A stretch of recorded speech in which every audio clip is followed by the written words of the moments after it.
पहाटेचा आल्हाददायक गारवा, हळूवार वाहणारा वारा, धुक्याची हलकी चादर, त्यात उठी उठी गोपाळाचे कानावर येणारे सुमधुर स्वर, अशा प्रसन्न वातावरणात सध्या पिंपळदकरांची पहाट उजाडत आहे।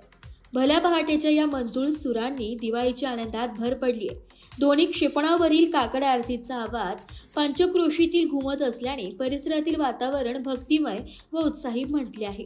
येथील हनुमान मंदिरात कोजागिरी पौर्णिमा ते त्रिपुरी पौर्णिमा या कालावधीत दरवर्षी काकड आरती व भजन होत असते। 36 वर्षांपासून सुरू असलेली ही प्रथा यावर्षी सुरू आहे। दररोज प्रसादाने काकड आरतीचा समारोप केला जातो। यामध्ये पिंपळद भजनी मंडळाचा सहभाग असतो।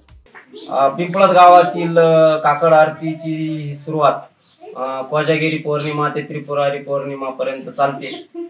काकड आरतीची वेळ ही सकाळी 5 ते 7 असते आणि 36 वर्षापासून चालू असलेली ही परंपरा आहे आणि या परंपरेची सांगता ही महाप्रसादाने केली जाते। एस मराठी न्यूज साठी तालुका प्रतिनिधी दशरथ ठोंबरे, चांदवड।